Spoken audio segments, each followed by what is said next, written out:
말씀으로 시작하는 축복의 하루, 오늘은 5월 26일 화요일입니다. 지난 한 주 쉼의 시간을 가지면서 말씀으로 시작하는 축복의 하루도 한 주간 쉬었습니다.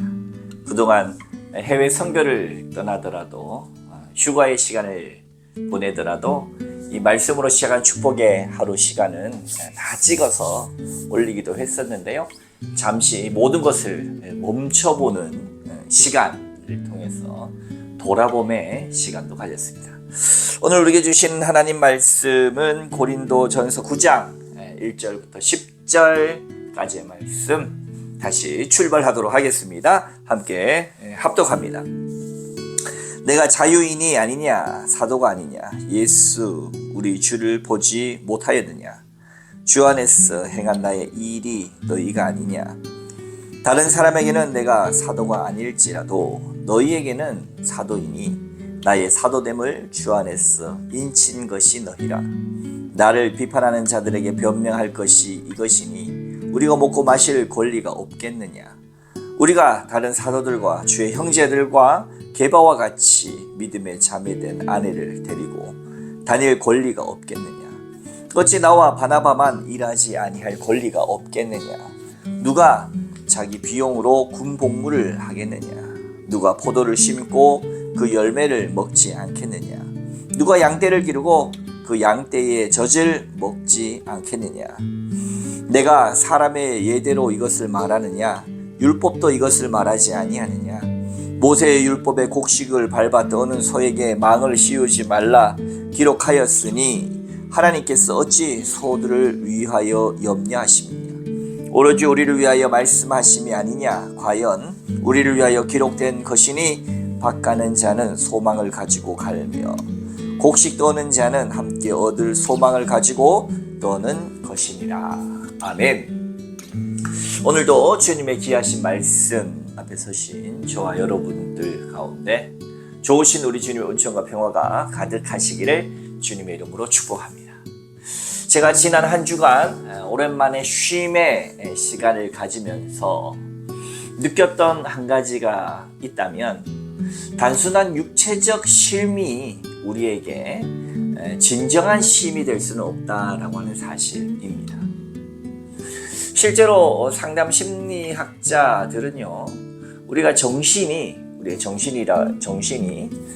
하루를 굉장히 질서롭게 보내고 하나님의 말씀으로 시작하고 또 적절한 균형 감각 있게 일과 쉼이 잘 균형 감각 있게 지내는 것이 우리의 온 마음을 다하는 어떤 그런 상태가 우리에게 행복감을 주지, 쉬어보겠다고 내가 벤치에 앉아가지고 소파에 앉아서 하루 종일 TV 채널 돌리고서 하고 싶은 대로 하고 먹고 싶을 때 먹고 그러면 정말 쉬는 것 같잖아요. 근데 오히려 그럴 때 우리의 마음은 더 무질서하게 되고 일정 부분이 지나가게 되면 훨씬 더 많은 스트레스를 받게 됩니다. 진정한 쉼이라고 하는 것은 균형입니다. 단순하게 무조건 내가 아무것도 하지 않는 것이 쉼이 아니라, 따라서 우리의 예배가 우리의 영혼의 진정한 쉼이 되고 우리의 기도가 우리의 삶의 진정한 쉼이 될 수 있고, 적절한 균형을 잘 가지고 저와 여러분들이 이제 성령 강림절을 시작하는 이곳에서 다시 한번 우리의 삶을 돌이켰어. 제가 주일날 설교 때 쇼츠를 그만 봅시다, 핸드폰 그만 만집시다 라는 얘기를 했거든요. 이번 한 주간 그걸 지켜내고 있습니다. 거의 보지 않고 그러한 시간에 오히려 나의 육체와 그리고 나의 마음과 그리고 나의 삶에 더 좋은 영양분을 공급해 줄 수 있는 것을 진행합니다. 훨씬 더 좋은 시간인 것 같습니다. 저로 여러분에게도 도전하겠습니다. 성령 강림절을 맞아서 우리가 몸의 건강을 위해서 다이어트도 하고 운동을 하듯이 우리의 영혼과 마음의 건강을 위해서 이제 쇼츠 보지 않기, 릴스 보지 않기, 핸드폰에서 손을 떼고 정말 나에게 필요도 없는 정보를 자꾸 검색하지 않고, 처음에는 필요해서 들어갔지만 나중에 1시간, 2시간 그냥 쏟아보내는 그 시간이 아니라 오히려 나를 돌아보고 잠잠히 하나님 앞에 묵상하고 그러한 시간들로 나가기를 주님의 이름으로 축복합니다. 고린도전서의 말씀, 사도는 오늘 단락 이전에 결혼 제도와 우상 제물을 신뢰로 들어서 교회 공동체를 섬기는 그리스도인의 삶의 모습을 제시합니다. 교회 안에서는 항상 문제가 발생하죠.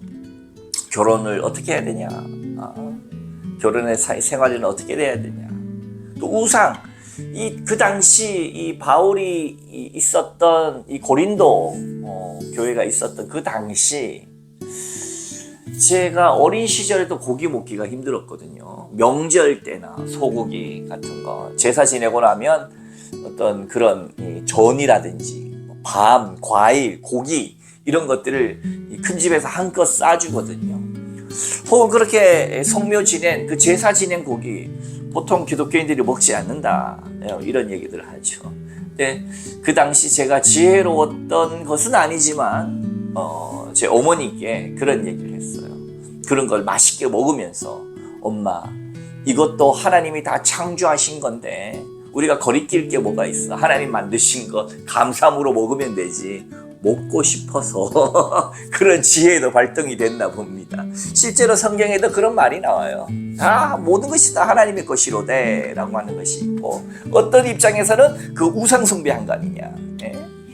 당시에 어떤 제전, 카니발, 어떤 이방신에게 올려드렸던 그 제사의 음식이 출애굽기의 그 황금 송아지처럼 정말로 큰 저주를 받았던 것처럼, 죽음으로 갔던 것처럼 조심해야 된다라고 하는 부류도 있었고, 또 이게 모든 것이 다 하나님 창조하신 거 아니냐라고 하는 여기서 표현하기에 믿음이 강한 부류도 있었고, 그러나 믿음이 강한 사람은 믿음이 약한 사람의 것들을 시험 들지 않도록 조심해야 된다라는 거죠. 그런 이야기들. 그래서 지식은 사람을 교만하게 하지만 사랑의 덕, 이것을 강조하는 것들을 통해서 8장이 시작돼서 쭉 연결되어 오고 있습니다. 우상과 우상 제물은 복음의 진리 속에서 아무것도 아니지만 혹시 실족하는 일이 없도록 자유와 권리가 제한되어야 한다, 이렇게 요약해 볼 수 있겠죠. 지금까지 드린 말씀입니다. 특히 사도는 혹시 누군가 실족할 수 있다면 나는 영원히 고기를 먹지 않겠다라는 다짐하며 모범을 보였다. 참 이게 중요한 것 같아요. 우리 교회의 리더들이 하나님의 나라의 참 복음을 위해서 다른 이들보다 조금 더 앞서서 모범을 보일 필요가 있다. 그런데요, 여러분, 제가 예나 지금이나 느끼는 거지만 이렇게 모범을 보이는 사람들이요, 큰 복을 받습니다. 단순히 열심히 잘 모범을 보여서 복을 받는 게 아니고요, 그렇게 모범을 보이려고 노력하는 그 노력 덕분에 그 사람에게 주신 하나님의 그 지키심이 있어요. 뿐만 아니라 이 교회 일하면서 우리가 많이 듣는 소리가 뭐예요? 교회 일은 잘해도 욕먹고 못해도 욕먹는다. 사람 앞에 서서 뭔가를 하게 되면 모든 사람을 다 만족시킬 수는 없죠. 그러나 우리가 누군가는 감당해야 될 일이기 때문에 여신도의 회장, 남신도의 회장, 또 무슨 목장의 목자, 교회 리더를 맡는다라고 하는 것은 누군가에게 욕먹는 자리예요. 그럴 수 있어요. 그러나 그 자리가 제가 복되다 말하는 이유는 이렇게 누구보다도 더 모범이 되려고 하는 자리이기 때문에, 모범이 되려고 애쓰는 그 애씀이 그의 신앙을 더 단단하게 하더라는 거예요. 또 누군가를 살피는 그 살핌이 그 섬김을 통해서 하나님께서 그의 믿음의 그릇을 더 크게 하시더라는 거예요. 저는 그런 것을 수없이 봤습니다. 그래서 섬김이 복이구나, 나눔이 복이구나 라고 하는 것을 저는 정말로 이곳저곳 수많은 교회를 다니면서 그래서 저게 복이었구나 라고 하는 걸 많이 느꼈습니다. 사랑하는 여러분들도 섬김을 두려워하지 마십시오.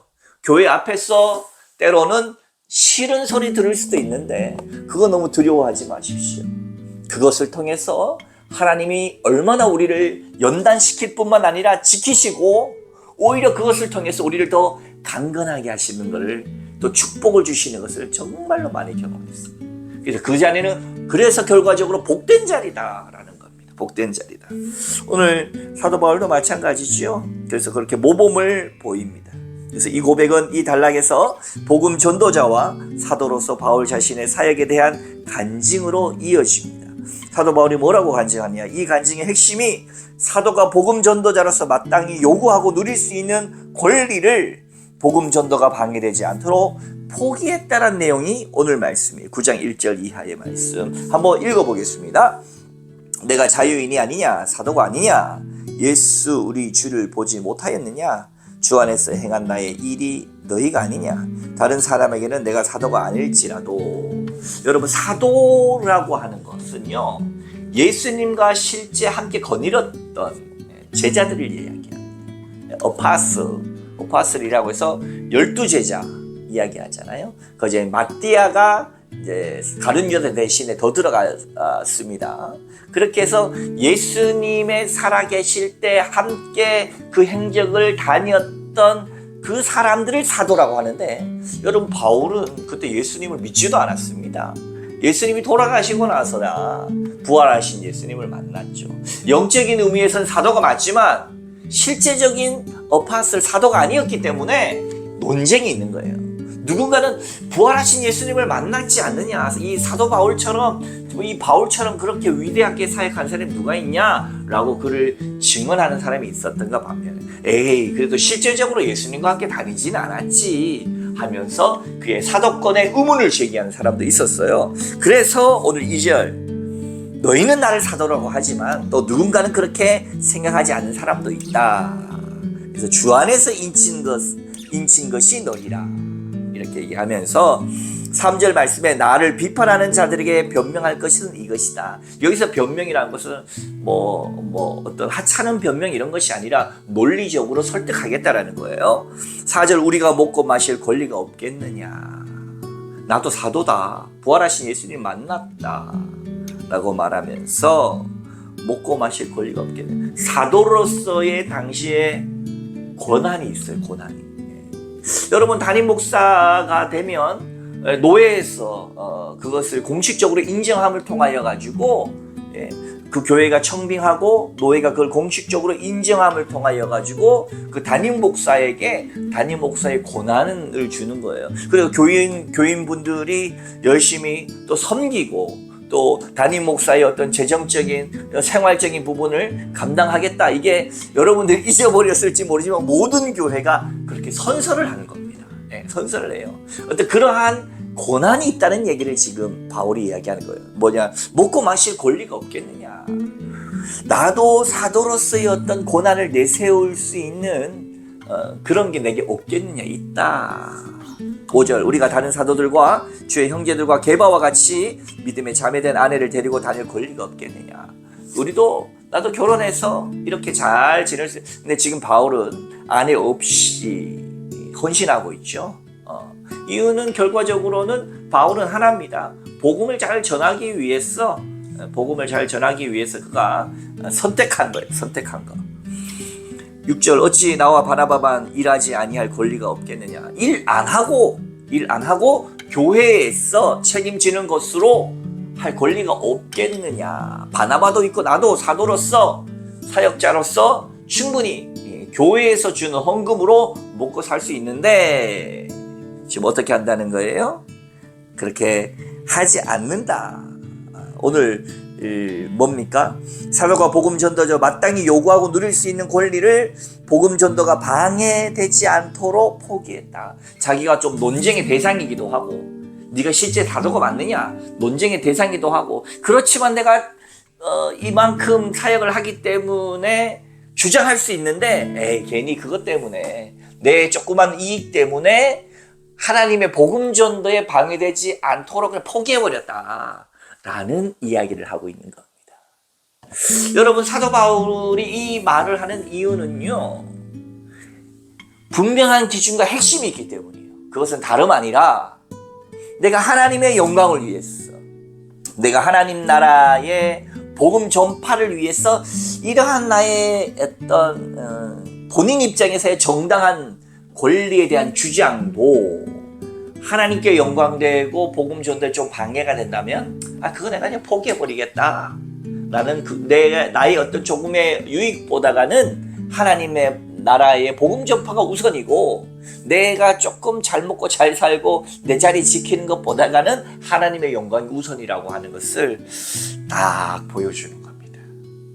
이것이 바로 리더의 모습입니다.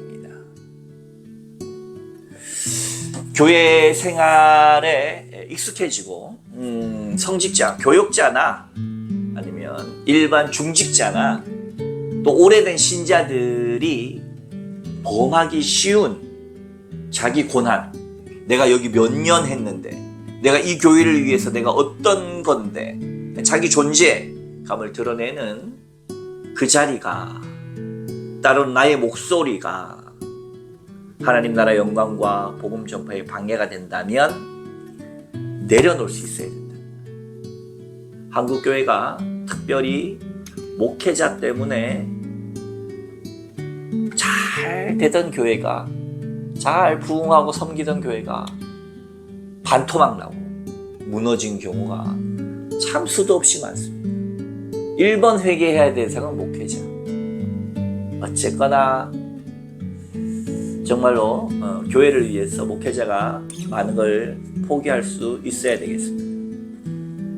네, 기도해 주시고 또 중직자도 마찬가지. 중직자들도 그래서 목회자와 중직자들이 항상 겸손히 우리가 바른 진리를 위해서 목숨 걸고 가야 되겠지만 그러나 결정적 순간에 정말로 교회를 위해서 하나님 나라 영광을 위해서 딱 내려놓을 수 있고 포기할 수 있는 그 야성과 내려놓음을 결코 잊어서는 안 되겠습니다. 무엇이 하나님 영광을 위한 것인가? 무엇이 하나님 나라를 위한 것인가? 이 기준만 바로 서 있다면 사실 어렵지 않습니다. 이 기준만 바로 서 있다면 조금 욕먹어도 괜찮습니다. 나아가서 우리가 더 믿음이 단단해지면 많이 욕먹어도 괜찮습니다. 왜? 나를 위한 것이 아니라 하나님 나라와 복음 전파를 위해서 나의 유익도 내려놓을 수 있고 욕도 좀 먹어도 됩니다. 이 기준만이 좀 바로 서서 우리 섬기는 난산교회가, 우리 섬기는 여러분의 교회가 정말로 하나님 앞에 귀하게 쓰임받을 수 있는 이 진실된 마음, 이 사도 바울의 진실된 마음, 주의 나라 영광 위하여 우리 유익도 좀 내려놓고 주의 나라 복음 전파를 위해서 겸손하게 나 자신의 모든 것도 내려놓을 수 있는 저와 여러분 다 되시기를 주님의 이름으로 축원합니다. 함께 기도하겠습니다. 거룩하신 하나님 아버지, 귀한 말씀 주셔서 감사합니다. 언제나 주의 나라 영광 위하여 주의 나라 복음을 전하기 위하여 우리의 유익도, 우리의 자존심도, 우리의 것들도 내려놓기를 하나님 훈련하고 더 겸손해질 수 있도록 주의 말씀으로 채워 주옵소서. 사도 바울 선생님이 모범을 보이셨던 것처럼 하나님, 무엇이 주의 나라를 영광을 위한 것인지, 무엇이 주의 복음 전파를 위한 것인지 기억하며 우리의 기준과 유익과 체면을 내려놓고 주와 함께 주의 영광 위하여 우리를 온전히 산제물로 드릴 수 있도록 축복하여 주시옵소서. 감사드리며 거룩하신 예수님의 이름으로 간절히 기도하옵나이다. 아멘.